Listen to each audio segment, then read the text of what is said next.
On les surnomme les marchands de passeports. Chaque année, ils se réunissent discrètement dans un palace luxueux.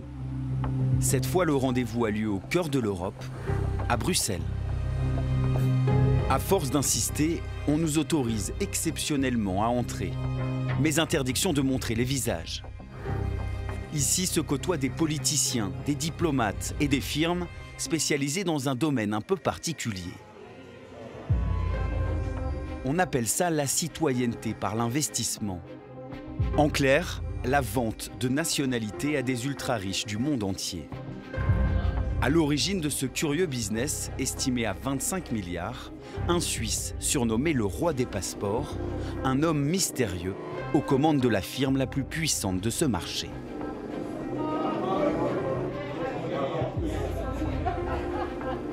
Henley & Partners. Define your future. Cette firme s'appelle Henley & Partners. Ses vidéos ressemblent à un grand tour du monde version luxe. Ici, l'île de Chypre. Prix à payer pour le passeport, environ 2 millions de francs. St. Kitts and Nevis is one of the most exclusive Caribbean destinations. Là, nous sommes à Saint Kitts et Nevis, un micro-État des Caraïbes qui vous accordera la nationalité pour 240 000 francs. Tout est légal, ces programmes sont conçus avec les gouvernements pour attirer l'argent des grandes fortunes. Aujourd'hui, 11 pays marchandent leur citoyenneté. Des micronations des Caraïbes, mais aussi des pays au Moyen-Orient, en Europe de l'Est et même jusque dans l'Union européenne. Mandaté par ces États, Henley & Partners empoche une commission sur chaque passeport vendu. Henley & Partners is really the firm that created this industry. Pioneering many of these programs. Le grand architecte de ce business globalisé, c'est lui, Christian Kellin, avocat zurichois, dirigeant de cette firme un peu particulière. On le surnomme le roi des passeports. Sur Internet, on trouve certaines de ses conférences, mais ses interviews sont rarissimes. Personne ne sait où il habite vraiment.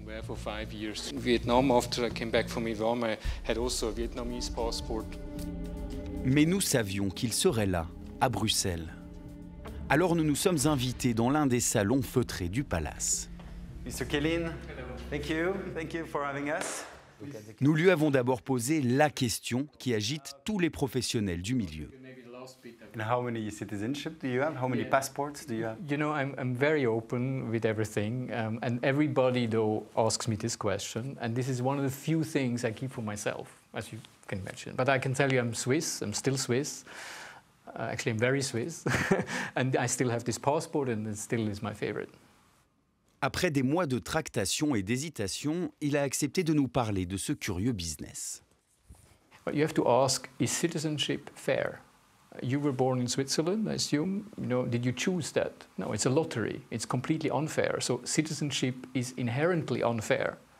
You know, so citizenship is actually a leftover from feudal times. It's something that you inherit and you don't do anything for it. Now the question is, should this be made available for, let's say, money or investment? We of course see the arguments for, because why should you not allow few people that contribute a lot to a country to be granted access and be member of this country? Why not? Le problème, c'est que la vente de passeports a aussi sa face sombre.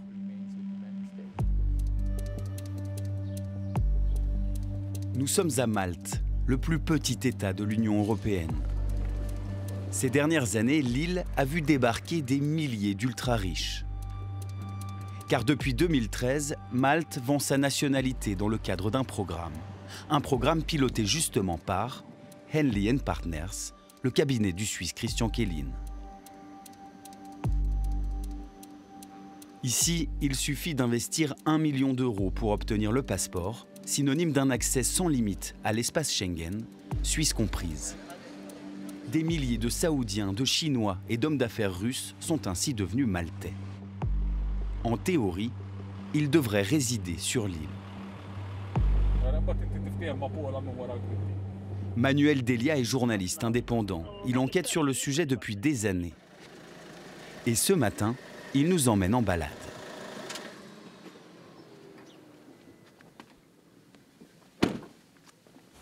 So we're in San Juan, random residential area, not particularly poor, not particularly rich. Let's call it suburbia. And in this block of 3 apartments in the basement there, 2 acquirers of Maltese passports were supposed to live. One of them was a Russian owner of a chain of sports shops, and the other one was from the United Arab Emirates, Emirati, and he was a construction magnate. Selon des documents maltais qui ont fuité, des multimillionnaires auraient élu domicile ici, dans ce garage, sans véritable fenêtre ni jardin. It's obviously not credible at all. No one's ever seen them, and this is typical of the applicants and acquirers of Maltese passports. They say they live here, they don't live here, and the government doesn't check. And it's obviously an unfunny joke, which the government accepts because all they're interested is the money. Nous tentons alors notre chance dans un autre village, à l'ouest de l'île. Dans ce quartier modeste est censé habiter un magnat russe des transports et sa femme, tous 2 acheteurs de la citoyenneté maltaise. Visiblement, personne n'a pris le courrier depuis longtemps. Cette fois, Manuel sonne à la porte. And then again, it's apartment 1, 2, 3, and 4, it's empty. To be perfectly honest, I don't expect an answer. Sure enough. How many times did you try this? A few times. I think over the last 2 years, I've been at this door 3 or 4 times. Nobody never answered? Nobody never answered. I've had photos of the guys, asked the neighbors, have you ever seen them? Number 4 is empty. Mais le problème va plus loin que ces domiciles fictifs présumés. Le profil de ces nouveaux citoyens inquiète au plus haut niveau, l'Union européenne. Pour le comprendre, il faut revenir à Bruxelles. C'est là que se trouve le siège de Transparency International.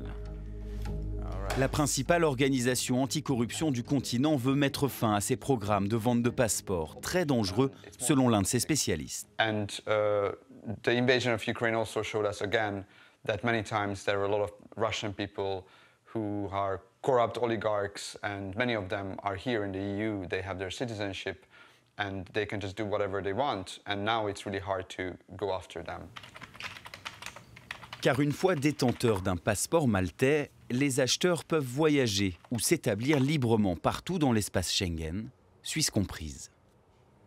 So, for example, one name is Arkady Volozh. He's a Russian businessman. He's a founder and the CEO of Yandex, which is a news website and a search engine in Russia. And he has multi-citizenship, and he was put on the sanction list just last week. He's very much connected to the Kremlin, so of course this is not just because of the business, but actually security concerns. À quelques kilomètres du siège de l'ONG, la fête continue dans le palace des marchands de passeports. Leur venue à Bruxelles n'est pas un hasard. Le lobbying est crucial pour empêcher l'interdiction de leurs activités. Nous y retrouvons le Suisse Christian Kehlin. Sa société Henley & Partners a conçu le programme à Malte, aujourd'hui sous le feu des critiques.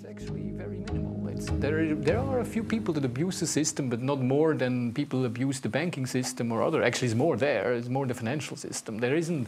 You can't do any money laundering with having citizenship. You have to use a bank and other things. You know, so the risks are actually very minimal compared to the whole immigration system. You know, there are many more risks in the immigration system as a whole than in citizenship investment. Quant à ces super riches qui obtiennent le passeport sans réellement vivre dans le pays, le Zurichois balaye la polémique. In the EU law, the competence around citizenship is with the member state. Each member state decides who are their citizens and whether they have genuine links or not and what kind of links. And it shouldn't actually be the EU dictating to a member state how they should run the grant of citizenship. I don't think people in Berlin or Paris would like to have Brussels determine who is French or who is German. Mais la pression augmente sur Malte et sur son programme conçu par Christian Kehlin. Les conférences du Zurichois sont parfois sifflées comme ici à Londres. Des activistes dénoncent la collusion entre la firme de Kehlin et le gouvernement maltais.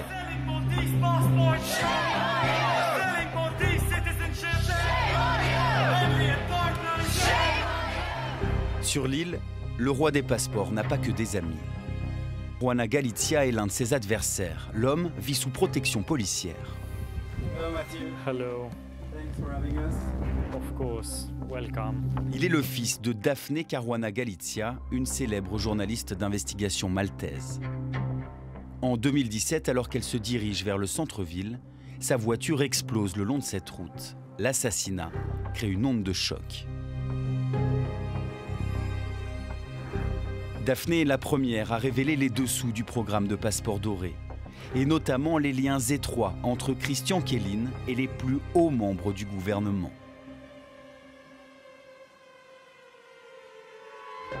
À l'époque, le Zurichois invite régulièrement dans ses conférences le Premier ministre, mais aussi son chef de cabinet, comme on peut le voir sur ces images. Depuis le meurtre, l'un a dû démissionner, l'autre est sous enquête pour corruption. On le soupçonne d'avoir reçu des pots de vin liés au passeport doré. Matthew Caruana a repris les enquêtes menées par sa mère. Journaliste lauréat d'un prix Pulitzer, il nous explique selon lui la méthode Christian Kjellin. St. Kitts and Nevis, Malta, Montenegro, Moldova, Albania. It's just the same pattern, weak states. And he preys on member states, on countries where institutions are very weak, where there are very weak systems of checks and balances or non-existent, and where politicians are highly corruptible. Can you imagine if Christian Kjellin were to go to Swiss government officials and say, hey, I have a plan to sell Swiss passports? Can you imagine what the reaction from the Swiss public would be? Or what the reaction from Swiss government officials would be? In Malta, they rolled out the red carpet for him. Les sommes colossales générées par le programme de passeport doré auraient engendré un climat malsain sur l'île. Selon Matthew, le meurtre de sa mère est une conséquence de cet affaiblissement des institutions. I feel sickened and disgusted. I feel like we've gone back to the 17th century, to the age of pirates and colonies and the Dutch East India Company. Because that's what I think Henley & Partners is like. I think it's a company of pirates, and this is what they do. Sur l'île, les investigations judiciaires se succèdent pour faire la lumière sur l'affaire Daphne. C'est cet homme d'affaires maltais qui aurait commandité l'assassinat. Daphne se serait intéressé de trop près à ses affaires. Ni Henley & Partners ni Christian Kjellin n'ont fait l'objet d'enquêtes. La firme continue de vendre la nationalité maltaise. À Bruxelles, nous confrontons le patron de Henley & Partners aux critiques de la famille Caruana Galizia. Yeah, maybe in the past sometimes we did things that were a bit too close to some, government activity. But that is normal when you're in small places, and then in places like Caribbean or Malta, it is like this. But we have always conducted this very carefully. So I agree, even with the Caruana family or others, that there's a lot of problems in political biotope in Malta.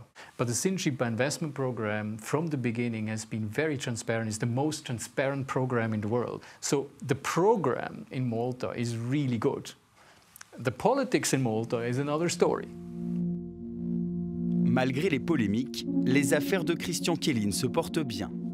Depuis le Covid et la guerre en Ukraine, le nombre d'ultra-riches qui souhaitent acheter une nouvelle nationalité n'a jamais été aussi élevé.